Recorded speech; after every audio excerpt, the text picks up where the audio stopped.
오늘 주시는 생명의 말씀 시편 11편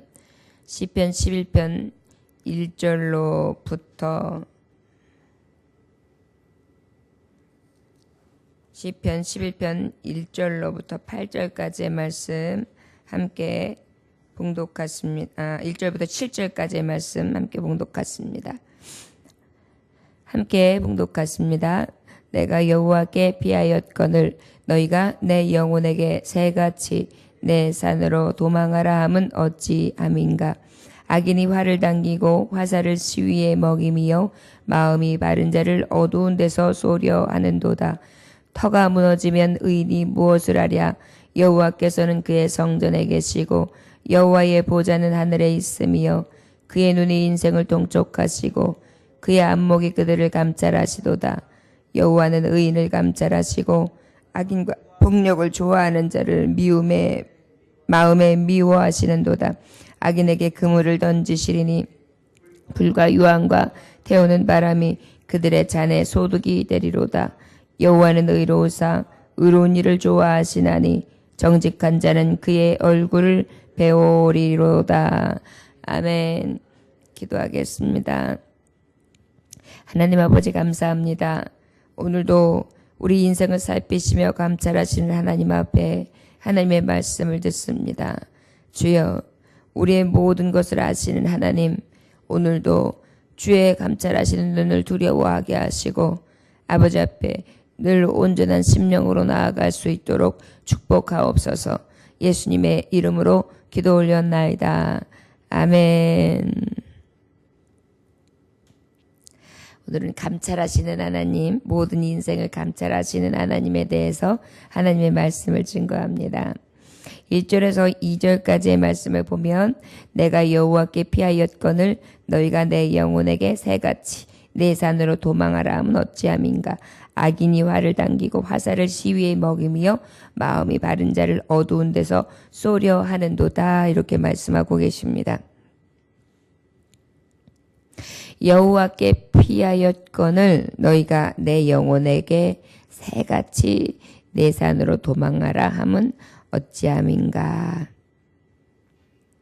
새같이 내 산으로 도망하라는 것은 어떤 도망을 말하고 있느냐 하면은요, 새가 사냥꾼의 화살과 그 다음에 또는 총 딱 겨누고 있을 때 그 새가 딱 중간에 느끼고 뭔가 위험성을 느끼면 어떻게 하고 바로 날개짓을 하면서 피하죠. 마찬가지로 그렇게 산속으로 숨어서 도망하듯이 그렇게 피하라 이렇게 말하고 있습니다. 그런데 그 피함이 어디로? 여호와께. 하나님 앞에 피할 때 마치 이 세상에서 두려움과 아픔과 생명의 위협을 느낄 것 같이 그렇게 두려움과 공포를 느낄 때 어떻게 해요? 순간 그 공포 속에서 새가 파르륵 하면서 날개짓을 하면서 재빨리 도망치는 것처럼 그렇게 도망하라는 것입니다. 그런데 이 도망하라 하면 어찌민가. 악인이 활을 당기고 화살을 시위에 먹이며 마음이 바른 자를 어두운 데서 쏘려 하는도다. 악한 서단 원수마귀는 오늘도 말씀하시기를 뭐라고 말씀하시냐면 산으로 막 피하려고 할 때에 그 피함이 빠르지 아니하면 어떤 정도로 빠르냐면 활이 이렇게 준비하고 있다가 준비하고 시위를 당기는 게 아니라 이미 활 시위가 던져져 있는 상태에서 관역에 또 목표물에 탁 쏘려고 이미 엄청나게 빠른 그런 손놀림으로 준비되어 있다는 것입니다. 그런데 특별히 어떤 자에게 그러한 준비가 되어 있느냐고 말씀하시자면 마음이 바른 자. 마음이 바르다라는 것은 의인을 얘기하는 것인데 이성과 양심을 하나님의 말씀을 따라서 전심으로 믿음으로 살려고 애를 쓰고 성실과 진실과 신실로 살아가려고 하는 그러한 마음으로 든든히 붙잡고 있는 사람. 가장 대표적인 사람이 누굴까요? 성도들, 하나님이 의롭다 하심을 인정하신 자들을 말할 수 있을 것입니다. 이런 자들에게 사탄이가 어떻게 하고 있느냐? 어둠의 세력이 어떻게 하고 있느냐? 바로 활시위가 탁 준비되어서 탁 쏘려고 그렇게 준비가 되어 있다. 이렇게 말씀하고 있습니다. 그럴 때 우리가 빨리 피해야 되는데 피할 곳이 어디입니까? 하나님. 시편 46편 1절에 하나님은 우리의 피난처시요 힘이시니 환난 중에 만날 큰 도움이시라. 우리 하나님이 우리한테는 제일 큰 도움이시고 피난처시죠. 몸이 아플 적에도 하나님 앞에 피해요. 하나님, 아픈 몸을 치료해 주세요. 또 마음이 아플 적에도 하나님, 내 아픈 마음을 상처를 만져주세요. 문제를 만났을 때도 하나님, 주밖에는 없습니다. 주님 도와주시지 아니하시면 살 길이 없습니다. 우리는 어때요? 어떤 일을 만나든지 부를 수 있는 이름 하나님, 그 아버지 앞에 피하게 될 것입니다. 살다가 아주 위급한 일을 만날 때가 있죠. 그럴 때 우리가 어디로 달려옵니까? 성전으로요. 그래서 하나님 앞에 막 눈물 지으며 애통하면서 하나님 앞에 간구합니다. 이러한 자 하나님께서는 피난처가 되어주시고 그 피난처의 힘이 되시되 환난 중에 만날 큰 도움이 되시는 줄 믿습니다. 3절에 터가 무너지면 의인이 무엇을 하랴. 여기서 터라는 것은 파운데이션, 바로 뭐냐면은 가장 기초를 얘기하는 것입니다. 여러분, 우리가 신앙의 기초가 어떻게 해요? 의인이 살아가는 방법이고 또 가장 기초가 되는 것입니다. 건물을 지을 때도 기초가 튼튼해야지, 그렇지 않으면 넘어지지요. 예전에, 아주 오래전에, 벌써 오래전이 되었네요. 삼풍 백화점이 무너졌던 사고가 있었습니다. 얼마나 많은 사람들이 압살을 당해서 죽었던지요. 기초가 약하면, 그 기초가 약하면 맥없이 건물이 무너지는 것입니다. 마찬가지로 하나님의 사람이 무엇으로 사겠습니까? 이 기초, 반석 대신 하나님의 말씀으로 살아야죠. 우리가 아버지의 말씀으로 든든히 터닦은 자들은 어떠한 어려움이 와도 흔들리지 아니하고 늘 든든히 서게 될 줄 믿습니다. 우리가 기독교의 가장 기본 정신이 바로 무엇입니까? 하나님을 사랑하는데, 이웃을 사랑하는데, 이 모든 근원이 하나님 말씀에서 오거든요. 신앙을 보수하는 것입니다. 보호하고 수호해서 늘 하나님의 말씀을 그대로 의지하며 아버지의 말씀이 그러하외다. 하나님의 말씀은 완전합니다. 그래서 어떠한 세력들이 방해를 놔도, 세상에서 어떤 환난을 당해도, 어려운 일을 당해도 어떻게 합니까?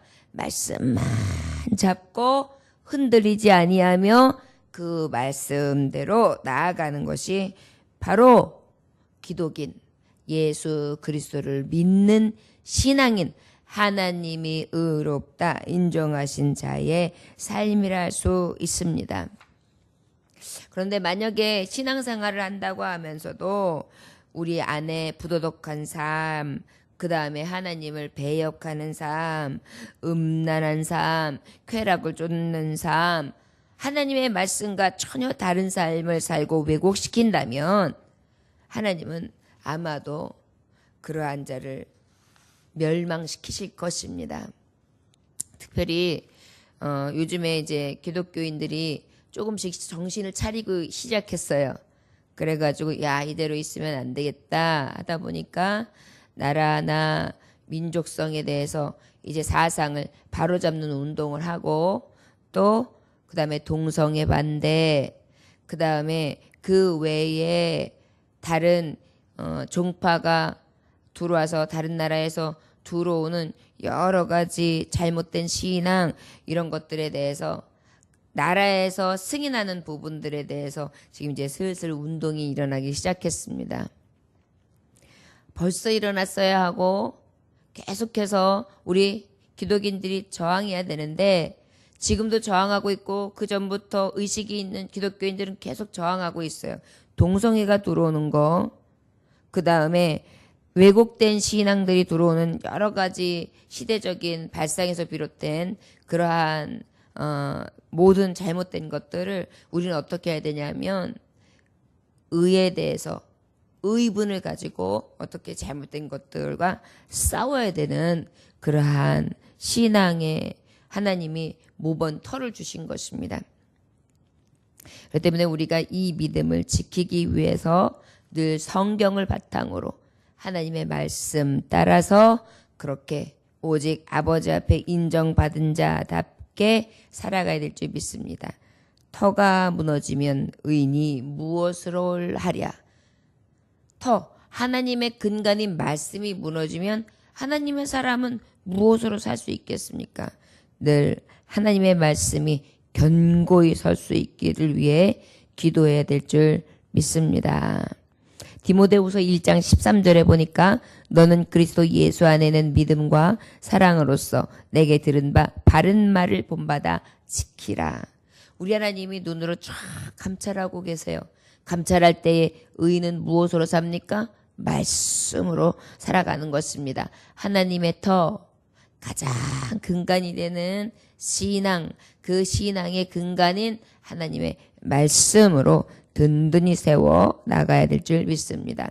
4절에 보니까 여호와께서 그의 성전에 계시고 여호와의 보좌는 하늘에 있으며 그의 눈이 인생을 통촉하시고 그의 안목이 그들을 감찰하시도다. 하나님은 어디 계시느냐? 성전에 계시다.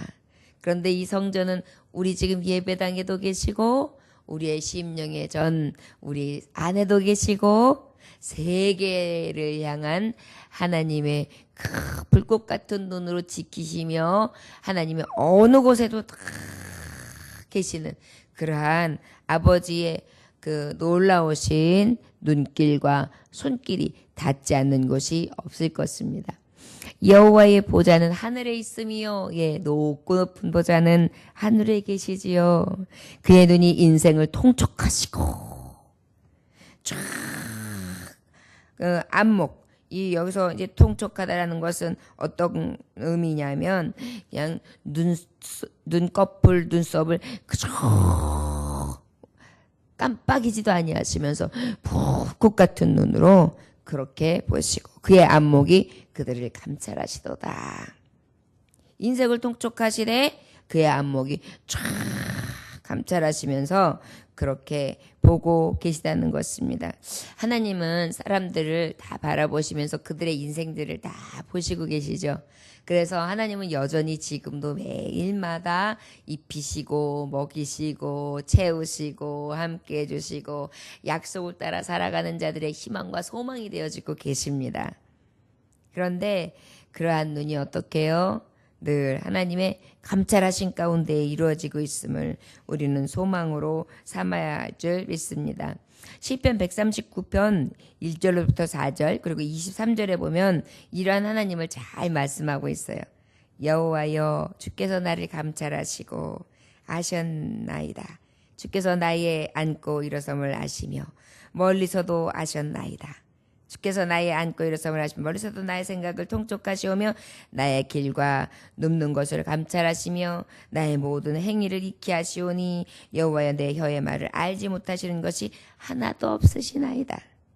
하나님이여 나를 살피사 내 마음을 아시며 나를 시험하사 내 뜻을 아옵소서. 어떠한 일이든지 하나님이 모르시는 것이 없는 것입니다. 그래서 우리는 하나님을 의지하고 늘 하나님의 두려우신 눈길을 의식하면서 하나님을 경외하는 삶을 살아가는 줄 믿습니다. 5절에 보니까 여호와는 의인을 감찰하시고 악인과 폭력을 좋아하는 자를 마음에 미워하시도다. 하나님은요 강포한 자를 싫어하세요. 겸손하고 사랑으로 늘 하나님 앞에 의롭다 하신 인정하심을 따라 살아가는 하나님 말씀을 근간으로 두고 도덕적으로나 윤리적으로 열심히 하나님 뜻대로 살려고 하는 자 하나님 어떻게 감찰하시되 반대로 하나님 앞에 사람 앞에 악하며 포악하고 교만하고 그러한 마음들을 가진 자들은 하나님이 싫어하신다라고 말씀하고 있습니다. 감찰하신 하나님 앞에 아니요, 저는 그런 적 없는데요. 여러분 그 경찰서에 잡혀온 사람들이 저는 그런 적 없는데요. 증거 대봐요. 이런 말들을 많이 합니다. 증거요. 그런데 우리 하나님 앞에 증거를 대라 하시면 우리 하나님이 못 되시겠습니까? 우리 하나님은 인생을 다 살피시고요. 우리의 속사람까지 아시는데 그 모든 것들이 하나님의 명록에 기록되어 있거든요. 기록뿐만이 아니지요. 우리 하나님은요. 기록한 것뿐만 아니라 우리의 모든 것들을 다 기억하신다 그랬어요. 여기서 기억한다는 것은 지금 우리나라들이 도둑을 또 그래도 불법을 저지른 사람들이 길을 못 쓴다 그래요. 그래도 우리나라가 잘 그래도 잘 잡혀 있다 그래요. 질서가 도덕적인 질서가 왜 그러냐면 이 곳곳마다 CCTV가 있어가지고요. CCTV가 있으니까 여기에서 여기를 추적하고 여기서 여기를 추적하면 사람들의 움직임이 다 보여서 포착이 되는 거예요. 그러다 보니까 저 거기 간 적 없는데요. 그런데 어때요? 가는 모습이 그 시간에 뭐 했어? 그 시간에 집에 있었는데요. 근데 왜 지금 여기에 슈퍼마켓으로 가고 있어? CCTV에 몇 월 며칠 몇 시에 있는데? 이렇게 되는 것입니다. 그러면 어때요? 아무 말도 할 수 없는 거예요. 그거를 알리바이라고 하죠. 우리 하나님은 그렇도록 분명히 너 이러이러 몇 월 며칠 이날 이렇게 행했지? 라고 저한테 전혀 반문할 수 없을 정도로 그렇게 보여주실 수 있는 그런 감찰하신 눈이 있다는 것입니다. 아버지 앞에 무엇을 속일 수 있겠습니까? 늘 속일 수 없는 심령임을 하나님 앞에 늘 고백하고 겸손한 자 되어 오히려 하나님 앞에 회개해야죠. 그 일로 인해서 변명하거나 또 하나님을 속이려고 든다면 그것이 더 악할 것입니다. 6절에 악인에게 그물을 던지시리니 불과 유황과 태우는 바람이 그들의 잔에 소득이 되리로다. 악인에게는 그물을 던지신대요. 우리 하나님의 심판입니다. 악한 자를 좋아하시지 않으신데 그 폭력을 좋아하시지 않은데 그들에게는 결국 그물을 던지시고 불과 유황과 태우는 바람이 그들의 잔에 소득이 되리로다. 여기서 유황은 여러분 우리가 잘 알죠. 요즘에는 잘 모르지만은 예전에는 무엇으로 불을 피웠습니까? 성냥이요. 그러면 성냥의 그 성냥 갭이 끝에 이렇게 동그랗게 붙어 있는 게 뭐냐면 유황이라는 성분이거든요. 그게 이제 딱 마찰을 비르면서 그 유황 성분이 어떻게 해요? 바로 불이 확 일어나서 불이 잘 붙죠. 그래가지고 몸을 태우면서 불쏘시개에 불을 입히고 이렇게 하면서 사용했었습니다. 그런데 하나님께서 그물로 던지시고 불과 유황으로 태운다는 얘기는 얼마나 잘 타는 것을 얘기할까요? 얼마나 활활 타오르는 것을 얘기할까요? 태우는 바람이 그들의 잔에 소득이 되리라. 그런데 불과 유황이 있는데 거기다가 풍구질, 바람이 막 부는 것입니다. 그럼 얼마나 활활 타오를까요? 맹렬한 불을 얘기한다고 할 수 있을 것입니다. 하나님이 악인의 폭력을 싫어하시는데 그것을 감찰하고 계신 하나님은 결과적으로 저들에게 형벌을 주시되 지옥 형벌이죠. 우리가 7절 마지막에 보니까 여호와는 의로우사 의로운 일을 좋아하시나니 정직한 자는 그의 얼굴을 배우리로다 이렇게 말씀하고 있습니다. 하나님은 의로우시다. 하나님의 의의 표준은 정확합니다.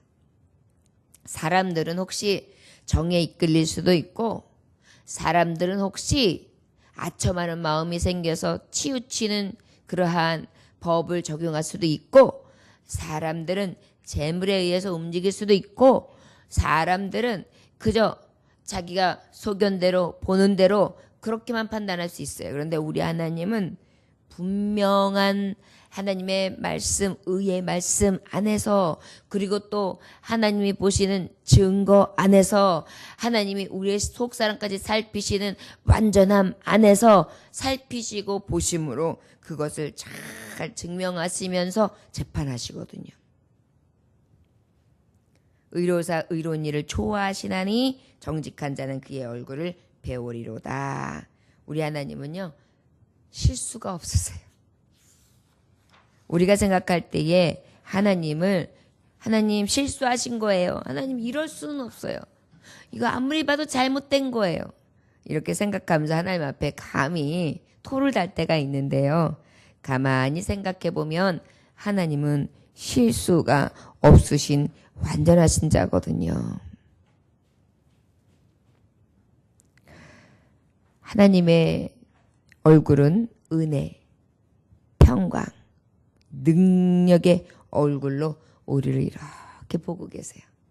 그렇기 때문에 악인들이 마치 빛이 탁 임함과 동시에 어둠이 훅 물러가듯이 악인들이 지금까지는 막 속이고 덮고 불의로 행하며 아닌 척할지라도 빛을 탁 비치면 환하게 드러나는 것입니다. 도둑질을 할 때는 깜깜할 때 들어오잖아요. 그런데 중간에 불을 확 켜면 도둑질하는 장면이 탁 보이듯이 말입니다. 우리가 하나님 아버지 앞에 무엇을 숨길 수 있겠습니까? 인생들을 감찰하시는 하나님 아버지 앞에 양심으로나 살아가는 삶의 모습으로나 늘 아버지 보시기에 실망시켜드리지 아니하는 그러한 삶을 살아야 될 줄 믿습니다. 오늘도 아버지, 나의 모습 속에 의로운 모습 하나 없습니다. 혹 하나님께서 나를 보시기에 실망스럽지 아니하도록, 그럼에도 불구하고 말씀을 가지고 말씀 따라서 말씀만 바라며 하나님만 의지하고 나의 인생을 살피시는 감찰하시는 하나님을 의식하면서 믿음으로 살게 하옵소서. 이것이 저와 여러분의 고백이 되고 삶의 모습이 되어지는 한날 되시기를 주 예수의 이름으로 축원합니다. 기도하겠습니다. 하나님 아버지, 오늘도 여호와는 그 얼굴로 내게 비추사 은혜 베푸시기를 원하며 여호와는 그 얼굴을 내게로 향하사 평강 주시기를 원하노라. 하나님 아버지, 아버지의 얼굴, 아버지의 광명의 얼굴로 우리에게 비춰주시기를 원합니다. 주를 피하는 자 되지 않게 하여 주옵시고 주께 피하는 자 되게 하여 주셔서 늘 영광의 그늘 안에 거하게 하시고 흑암이 쫓아오지 못하도록 하나님이 주신 말씀 그 의의 터 위에 든든히 세워지게 하시고 아버지의 의 하나님만 의지하면서 승리하는 삶을 살게 하여 주옵소서. 원수마귀는 지금도 우리를 삼키려 듭니다. 하나님, 우리의 연약함을 아시지요. 원수마귀 가운데 하나님, 주님께서 구원하여 주시되 피할 바위가 되시고 산성이 되시고 요새가 되시고 구원의 뿔이 되사 능력의 오른손 붙잡고 오늘도 이기는 자 되게 하옵소서. 예수님의 이름으로 기도 올려나이다. 아멘.